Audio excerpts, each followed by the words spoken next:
Alavancagem em fundos imobiliários. Veneno ou remédio? E será que tem uma dose certa? Esse assunto é polêmico e, na minha opinião, muito mal entendido, especialmente por investidores, pessoa física. A começar pelo fato de que, à luz da regulamentação, a alavancagem dos fundos imobiliários precisa seguir uma dinâmica específica. Nós vamos falar disso. Segundo, porque recentemente nós vimos fundos imobiliários bastante populares terem problema com alavancagem. E isso acaba levando a opiniões superficiais sobre o assunto. A verdade é que, como os fundos imobiliários precisam distribuir 95% do seu resultado caixa, é difícil crescer o portfólio sem emitir novas cotas. Aí entra a alavancagem como uma solução valiosa para crescer o fundo, desde que ela seja bem feita.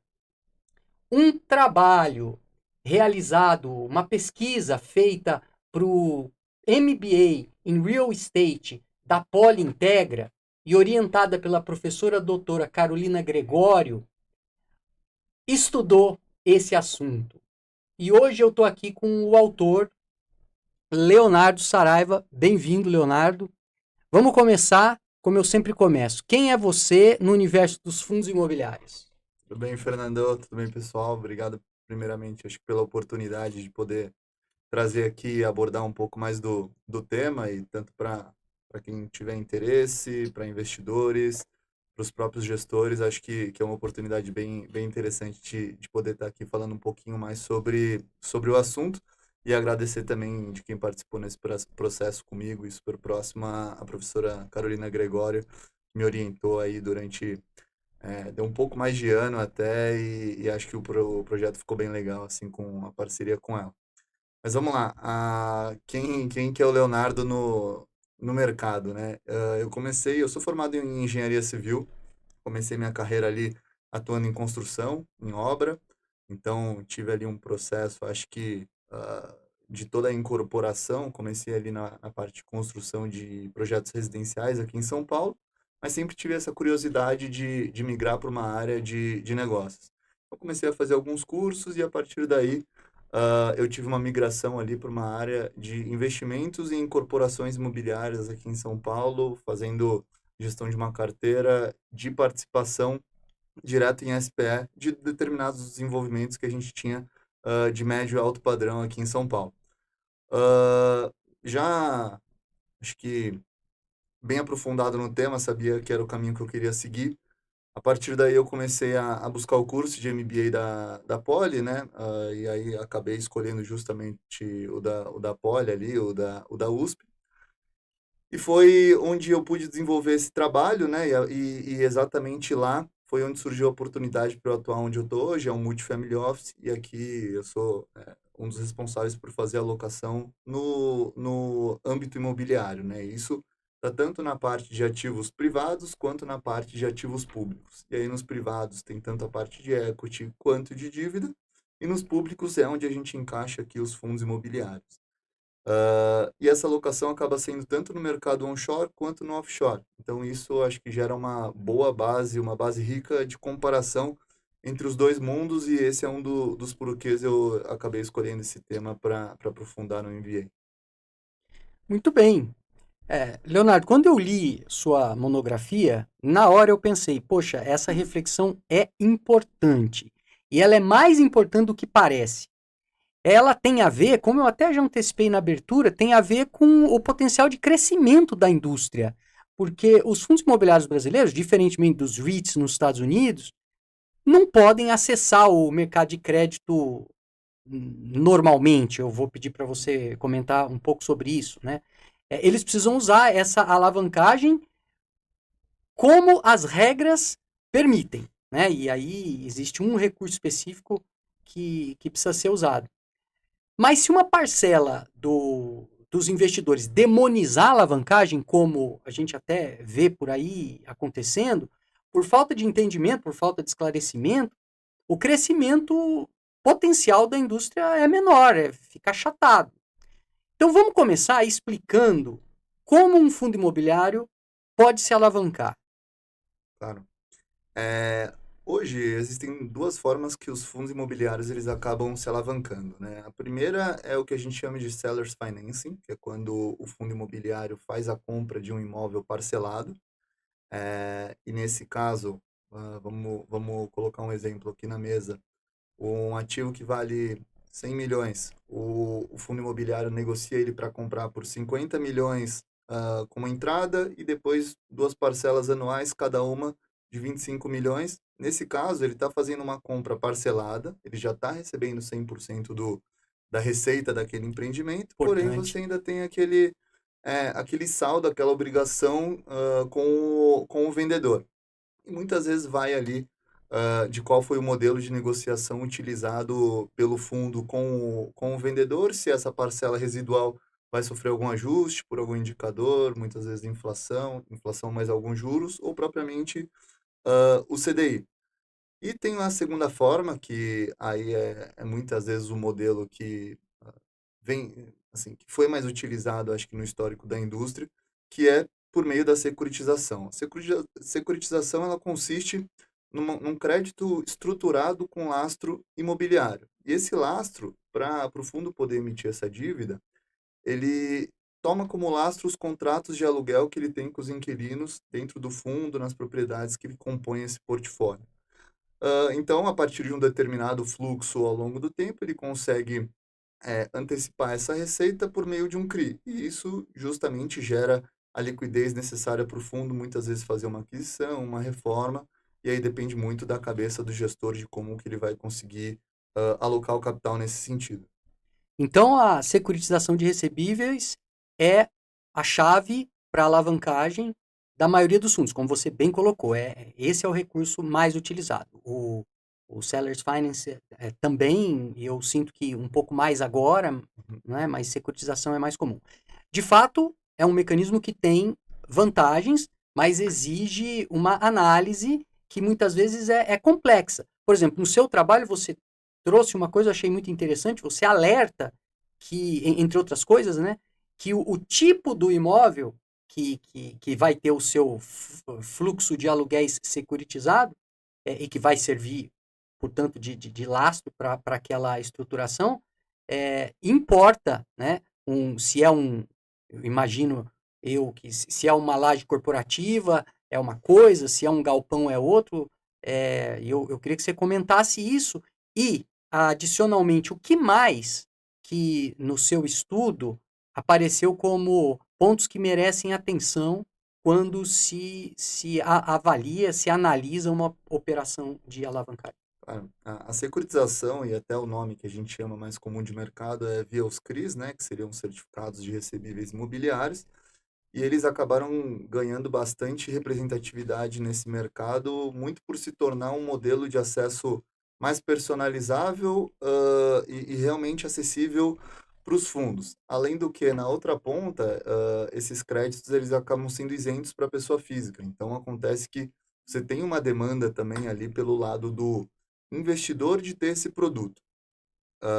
Indo um pouco para como essa dívida é estruturada, né, e quais são os pontos que a gente tem que levar em consideração ao analisar uma dívida, sempre o ativo ele vai ter um peso muito grande e principalmente na precificação e também no prazo que você está estruturando esse modelo, porque muitas vezes se você está olhando para um ativo para renda, para carregar ele no longo prazo, você precisa estruturar uma dívida que case com esse horizonte de investimento que você está olhando para dentro do fundo. E para essa precificação, vai muito do fundamento daquele ativo, das qualidades técnicas, dos fundamentos, como que está o nível de ocupação daquele ativo, como que está a localização que ele está inserido, a demanda da região, o preço. Justamente quem faz a estruturação da dívida também tem que fazer análise pelo olhar do equity para entender se aquele ativo vai gerar receita suficiente para poder fazer frente àquela dívida que está estruturando. Não adianta você estar com esses fatores desnivelados, né? E aí os fatores importantes, acho que a gente tem que analisar num CRI, é justamente qual que é o custo dessa dívida, se ela é pós-fixada, pré-fixada. Se ela for pós-fixada, qual que é a indexação? Então, muitas vezes a gente vê dívidas indexadas a CDI e outras dívidas indexadas a IPCA. Eventualmente, podem utilizar até outros indicadores ali de inflação. Então, a gente está falando muitas vezes de INCC, já vi algumas dívidas até com IGPM, GPM. que tá sendo até bem reduzido, dado as variações que a gente teve recente, que acaba onerando muito essa dívida.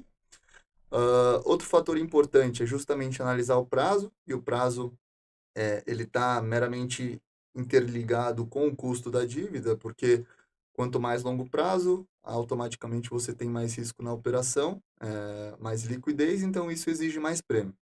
Além da indexação, a gente tem justamente o prêmio de risco, né, que você está pagando por aquele ativo. Então, quando é CDI, você tem quantos, por exemplo, é difícil você ter o CDI careca, né, que a gente fala só o CDI como uma cobrança de dívida. Você vai ter o CDI mais 1, 2, 3%, que é o quanto o mercado está aceitando oferecer aquela dívida em troca daquele lastro. E em IPCA, a gente tem muito como comparação as ENTNBs, né, que seriam as notas livres de risco do governo, como a gente fala, e justamente você também teria que ter um spread para essa dívida nesse sentido. Outro fator importante, né, é entender como que é a janela de amortização dessa dívida, porque muitas vezes você pode ter uma estrutura que as amortizações já começam a partir do primeiro mês, segundo mês, ou tem janelas semestrais, mas também tem um modelo de dívida bullet, né, que é quando o principal ele tem que ser pago só ao final do prazo. Então, nesse cenário, você não teria uma pressão de caixa apenas da parte dos juros.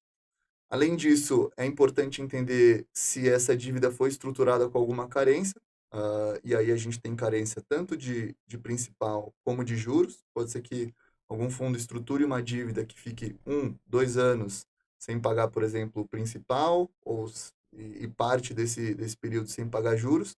Isso livra muitas vezes o caixa do fundo, porém lá na frente essa dívida não que não vai ter a cobrança, pelo contrário, ela só está estruturada de uma outra forma. Então é muito importante você entender esses detalhes para justamente poder precificar muito bem o ativo e não achar que justamente por um período que ele está distribuindo mais dividendo, esse realmente é, é a estrutura do fundo e que vai ser sempre E assim, é o né? recorrente dele. Exatamente, pelo contrário. Esse ponto é importantíssimo. Sua pesquisa focou no segmento de lajes e estudou o caso de 6 fundos grandes, por valor de ativo, base em novembro de 2023. Sua pesquisa é super recente, nós estamos em agosto de 24. Para uma pesquisa acadêmica, você usou a base de novembro 23, é bastante recente. Você buscou encontrar um nível de alavancagem, ou seja, uma dose, como eu brinquei no começo, né, que fosse saudável, que gerasse valor. Você vai explicar isso melhor. De forma criteriosa, eu achei muito criterioso, você investigou que a dose seria diferente dependendo, né, dos perfis de indexação. CDI é um, IPCA sem carência de juro e inflação, segundo tipo, e IPCA com carência de inflação, terceiro tipo. Como você já explicou aí, vai acumulando no saldo devedor a inflação. De forma resumida, se é que é possível, e sem antecipar os resultados, as suas conclusões, você pode contar para a gente como é que você estruturou esses testes, né, essas verificações com a amostra que você usou? Claro, claro. A ideia aqui, acho que do trabalho como um todo, primeiro foi trazer o embasamento de como que o mercado de fundo imobiliário, qual que era o panorama dele desde a fundação, por exemplo, do IFIX, né? Eu até trouxe um pouco dos conceitos ali, um pouco mais das primeiras leis dos fundos imobiliários ali na década de 90 e a partir ali também da criação do índice de fundos imobiliários do IFIX em 2011, para entender como que era a participação de cada setor ah, na composição de todo o espectro de fundos imobiliários mesmo, e os de laje corporativa, tinham uma representatividade muito grande que foi se perdendo ao longo do tempo, e hoje acaba sendo ali até um pouco, acaba sendo, se eu não me engano, o terceiro ou o quarto segmento mais representativo, tem os de recebíveis, o logístico, se eu não me engano, na última atualização do IFIX, que foi super recente, os shoppings acabaram tendo maior representatividade que os de laje corporativa. Acho Em que, valor de mercado, teve muita emissão de exato, shopping. O maior fundo de tijolo atualmente é um fundo de shopping, né? Se eu não me exatamente. engano. Acho que é até de CRI, mas o, Não, a, de tijolo, ah, né? de tijolo sim, exatamente. É, É de shopping, teve até uma emissão super recente na casa de quase 2 bilhões, pois é um é. valor muito expressivo, né? E aí, depois de, acho que passar um pouco da indústria de fundos, a ideia foi trazer também os principais mercados aqui de lajes corporativas que a gente tem no Brasil. A gente está falando das cidades de São Paulo e do Rio de Janeiro, justamente para entender, essa é uma derivada, né, de como os fundos imobiliários performaram durante esse período. Depende justamente do fundamento dos ativos e como os ativos performaram. Então, eu trouxe um pouco ali também de como foi o histórico de vacância, ocupação, preço nesse meio período. E também abordei um pouco mais sobre as estruturas de CRI, emissões que tiveram nesse meio período, para mostrar como essa estrutura ganhou muita representatividade e realmente foi uma alavanca para o mercado poder se expandir e chegar no tamanho que a gente está hoje. Não que ainda não tenha para onde crescer, pelo contrário, acho que ainda tem um caminho bem longo a ser percorrido, mas a indústria tá caminhando. E aí a ideia do trabalho, primeiramente, foi trazer um pouco dos dados de mercado, de como esses 6 maiores fundos tinham performado, e aí a ideia desses 6 maiores fundos, a escolha deles era ter no mínimo 3 anos de negociação na Bolsa, ter um portfólio voltado aqui para São Paulo e para o Rio de Janeiro, é, e, e ter um patrimônio líquido expressivo também. Não adiantava eu pegar fundo com volumes menores e negociações menores ali na casa de 50, 100 milhões.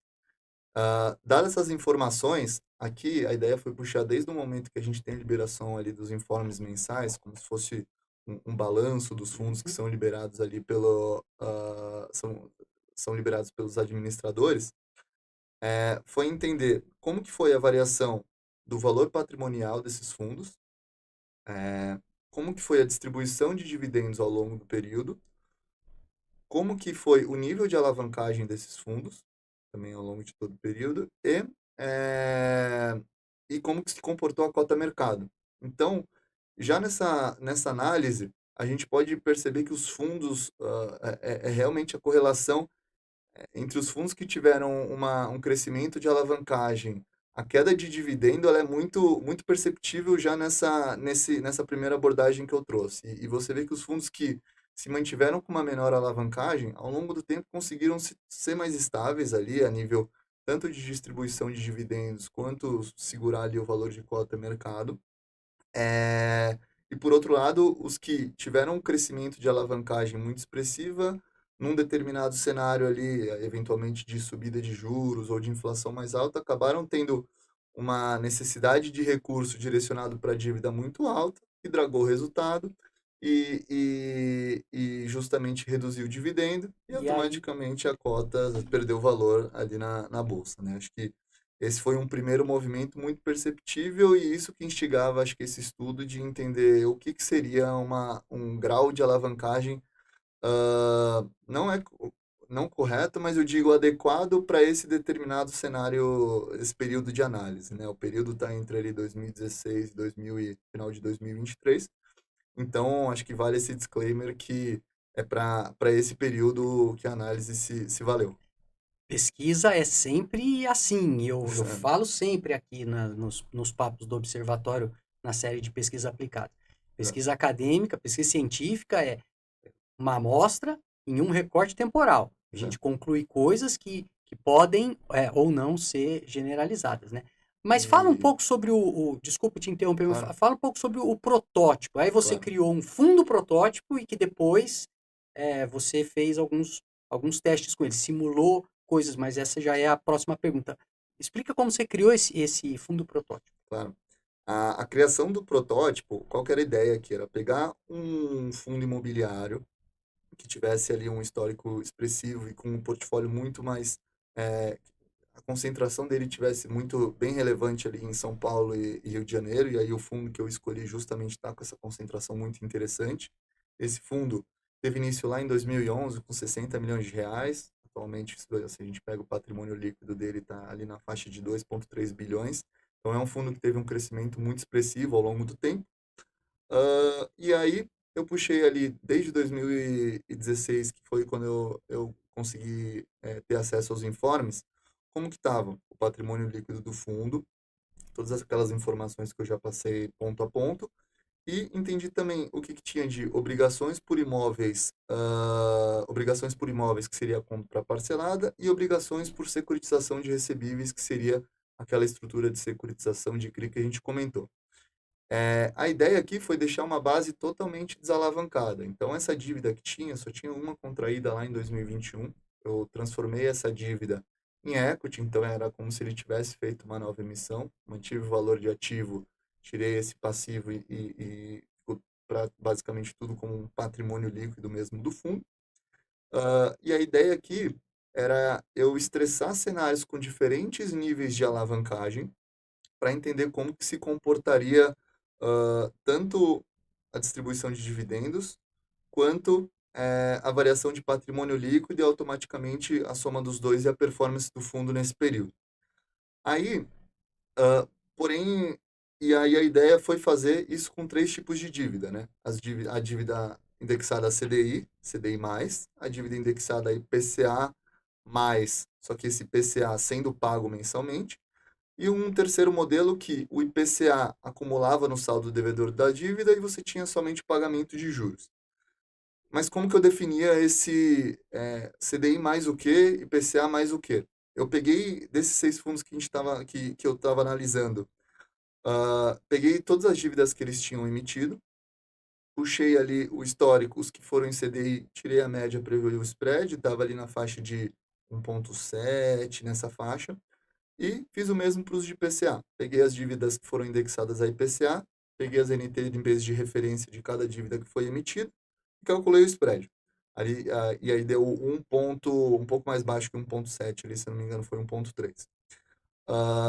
E aí, para aplicar isso dentro da base que eu tinha montado a 100% de equity, à medida que o fundo fosse fazendo novas emissões, eu ia, claro, sempre crescendo a parte de alavancagem na mesma proporção, né? Então, o fundo que tinha, por exemplo, começou com 100 milhões, eu estava 30% alavancado nele, à medida que ele dobrasse, fizesse mais uma nova emissão de 100 milhões, 70 milhões seria equity e mais 30% de dívida. Então, a ideia foi sempre manter essa relação nos diferentes níveis. E aí, a partir desses dados, eu puxei fiz o serviço da dívida, né, nesses três modelos, e entendi como que estava sendo a distribuição em cada um dos modelos, como que estava sendo a variação do patrimônio, a performance, só o yield, né, o yield distribuído, como que era a soma entre o yield mais a variação patrimonial, para realmente saber a performance, o total return, né, que a gente fala do ativo. E a partir dessas informações foi entender, tá, mas essa alavancagem é alta ou é baixa? E aí, num segundo momento, a ideia foi justamente comparar essa base com o modelo 100% desalavancado e com o consolidado dos 6 fundos, criei uma média para ver se essa estrutura alavancada teria uma performance melhor que essa média dos fundos ou não. Ou não. Exato. E aí, outra derivada dessa análise foi justamente calcular o índice de Sharpe, né? O índice de Sharpe, o que que ele calcula? Ele calcula o retorno daquele fundo no ano, subtrai o custo de oportunidade, aí aqui eu usei o CDI como um ativo livre de risco, dividido pela volatilidade da estrutura. Então, se você tem um índice de Sharpe que é abaixo de zero, você entende que é um ativo que não remunera o seu risco, dado que você está tendo uma remuneração abaixo do custo de oportunidade, e quanto mais alto, mais interessante. E aí foi onde eu achei os resultados e pude identificar o que seria esse intervalo adequado. Legal. Então, em resumo, você explicou em boa medida a sua metodologia aí. Uhum. Mas é como se você tivesse feito um teste de laboratório com um fundo, submeteu esse fundo a 3 tipos de tempestades diferentes, ou de níveis de alavancagem, de níveis de indexação de alavancagem diferente, né? E foi testando como ele se comporta versus o, o, o, o retorno total de um fundo livre de risco, livre de alavancagem, Perfeito. né? E aí você testou com 10% de alavancagem. Qual é o resultado? Com 20, com 30, com 40, 50, até 90, correto? Perfeito. Você fez tudo isso. E aí? Quais foram as conclusões? Perfeito. E até já começando do final, né? Não é porque um fundo é alavancado que realmente é uma má estrutura ou uma boa estrutura. Pelo contrário, você pode ser beneficiado de ambas as formas. Só que essa estrutura, ela traz consigo determinados riscos, né? Ah, mas vamos lá. Primeiro, acho que conclusões macro, depois a gente entra no micro de cada modelo, né? Mas, basicamente, quando você tem uma estrutura desalavancada, você percebe que no longo prazo você tem um investimento com menos volatilidade. Porém, em determinados momentos você não está aproveitando o potencial máximo de retorno que você poderia ter, né? E aí, entrando um pouco, acho que nas conclusões de cada estrutura, quando a gente fez, quando eu estruturei ali um modelo indexado a CDI, a gente percebe que o CDI no Brasil, ele costuma ser realmente muito alto. Vídeo comparação o cap rate que você tem dos ativos, então, basicamente, ele acaba dragando o resultado muitas vezes e, eventualmente, em alguns cenários você vai conseguir ter um ganho do ativo realmente para o CDI, que, assim, são cenários um pouco mais difíceis no Brasil, um pouco, diria, menos comuns. Mas, por exemplo, quando a gente teve ali os juros a 2% há 4 anos atrás, realmente foi um momento que os fundos se beneficiaram muito. Por exemplo, você está com um ativo que você comprou e que distribui 7% ao ano. Se você compra ele alavancado, pagando uma dívida de 2% mais o spread de 1,7%, você está tendo um super ganho. Porém, a dívida não é algo simples que você consegue é, toma aqui, toma nesse mês a dívida, daqui 6 meses eu vou, desalavanco. Não, tem todo um contexto macroeconômico que realmente pode te impactar e isso está relacionado aos riscos, né? E aqui você via que os fundos distribuíam valores super altos realmente para o tipo de ativo que eles tinham, porém estava muito relacionado a essa estrutura de capital com uma dívida que era muito barata na época. A partir do momento que essa dívida começou a subir, é, você tem uma queda do seu resultado, né, financeiro do fundo e automaticamente uma redução ali dos dividendos. E essa é uma dívida que no longo prazo costuma ser muito alta, né, indexada em CDI. E acho que é em momentos pontuais que ela foi interessante ela ter sido utilizada. Mas o que eu pude constatar é que em cenários de juros mais baixos, cenários de juros mais altos, no cálculo do Sharpe, quando você passava daquela alavancagem até 30%, você ainda tinha um índice de Sharpe positivo. Quando chegava no 40% em determinados anos, você tinha um índice de Sharpe negativo. Então, parava de compensar ali você ter aquela alavancagem. Porém, para o gestor do fundo não é tão simples você realmente pegar e amortizar a dívida. Você, num cenário ali, muitas vezes de juros altos, a captação via novas emissões é mais difícil, então você liquidar essa dívida, você acaba tendo esse impacto, você tem que sustentar esse impacto dentro do Uhum. fundo, basicamente foi o que realmente o que esse estudo mostrou, mas essa mudança de dívida, de alavancagem de 30 para 40 era onde você mais sentia essa perda de valor, então mostra-se que para a CDI, e nesse período entre 2016 e 2023, com aquele perfil de ativo, a gente tem que até 30% era um índice interessante de alavancagem. Então, mesmo em cenários de juros altos, ela conseguiu, acho que, se tornar benéfica. Ou seja, vida real, Brasil, juros sobe, desce, inflação sobe, desce. Nesse recorte temporal que você usou na tua pesquisa, para alavancagem indexada CDI, a dose ótima foi 30%. Perfeito, foi 30%. Legal. Aí indo pro segundo modelo, né, que seria o IPCA mais juros, à medida que a gente fizesse, que eu fizesse novas emissões, que o fundo fizesse novas emissões, a proporção de dívida também se mantinha, só que aí o custo dessa dívida era diferente, porque numa primeira emissão, em uma determinada data, você tem uma NTNB de referência, que paga um determinado prêmio, e aí eu somava o meu spread. A próxima emissão do fundo foi depois de um ano, você tem outro NTNB de referência, outro outro prêmio, e aí pagava o spread. Então, esse já foi um pouco mais complexo de estruturar essa dívida, mas justamente eu busquei ser fiel em cada cenário, o que seria esse custo. Vamos lá. E aí, o que a gente vê, né? O IPCA ele é um indexador que é mais volátil que o CDI.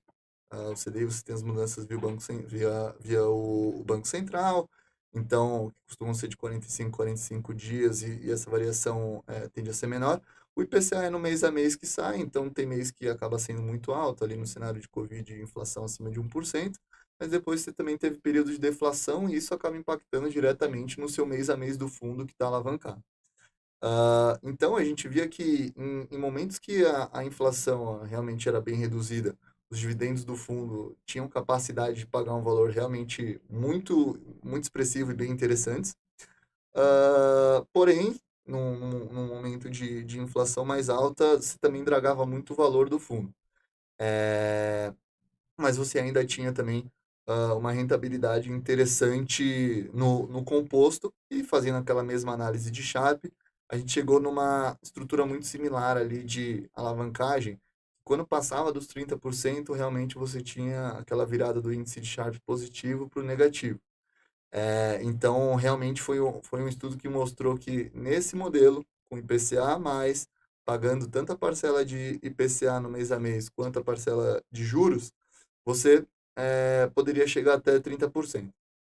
E aí tem o último modelo, né, que seria com IPCA mais também, só que a parte do IPCA você não estaria tendo aquela saída de caixa no mês a mês. Essa parcela ela acumula no saldo devedor da dívida. E acumulando no saldo devedor da dívida, você tem um fluxo de caixa mais livre e isso automaticamente te libera a distribuir mais dividendo. Então, quando eu fiz a análise do dividendo, você tinha realmente uma distribuição de dividendo muito interessante no mês a mês. Muitas vezes acabava ficando melhor do que a estrutura desalavancada. Porém, quando você fazia o estudo de distribuição de dividendo mais valor patrimonial, você tinha um resultado que gerava uma volatilidade que acabava sendo até maior para essa estrutura, ao invés daquela que pagava o IPCA no mês a mês. Porque quando você não está pagando a parcela referente à inflação, ela está acumulando no passivo do fundo. E dado que o ativo está se mantendo no preço fixo e tem as avaliações anuais, como você tem essa subida da dívida, você está espremendo o seu patrimônio líquido. Perde valor patrimonial. Exato. Você tem essa perda de valor patrimonial. É, então, Líquido, né? Claro. valor patrimonial líquido. Então, automaticamente, apesar de no dividendo você achar que você está ganhando mais, na outra ponta você está perdendo. Muitas vezes o investidor acha que olha só para o dividendo e você não está analisando como está sendo a trajetória do patrimônio realmente. Não é porque você comprou a cota 100 que o patrimônio líquido dela vai se manter em 100. Não, pelo contrário.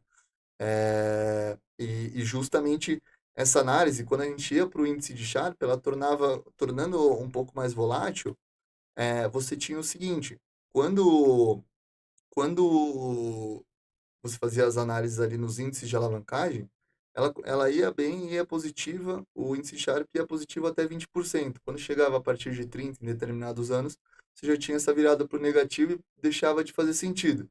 Então, acho que é um pouco, vai contrassenso, mas é justamente isso. Apesar de você estar numa dívida que expõe menos caixa no mês a mês, no médio e longo prazo ela te gera mais volatilidade e pode dragar mais valor quando você olha as duas pontas e não só o dividendo sozinho.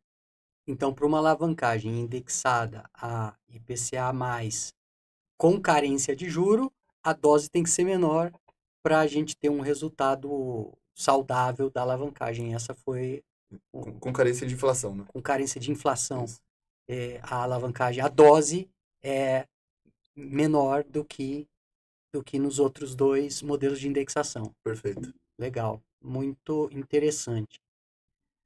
A beleza da pesquisa acadêmica é que, não raramente, a gente termina com algumas respostas e um monte de perguntas novas, né?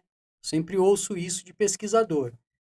E eu sempre falo, é sinal que essa pesquisa te levou para um lugar mais alto, ampliou teu campo de visão e agora você está vendo coisas que você não via antes, por isso que você nem se perguntava sobre aquilo. Que outras perguntas a sua pesquisa deixou para você e que eventualmente podem ser objeto de outros trabalhos seus? Olha, eu acho que tentar, acho que dando dois passos para trás, assim, quando a gente pensa no cenário macroeconômico Brasil, você tem realmente essas variações de juros, inflação que muitas vezes possui uma volatilidade expressiva se comparado com alguns outros mercados mundo afora, né?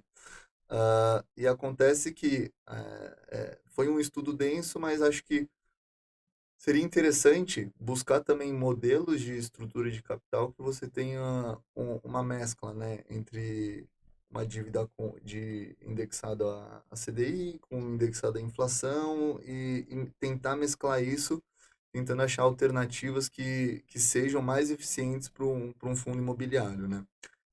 E além disso, acho que seguir com um estudo similar para outros setores, né? Então, acho que, obviamente, de tijolo. Então, pensando ali os galpões logísticos e também acho que para os shoppings, que são os dois mais representativos aí, acho que seria um estudo interessante, assim, também.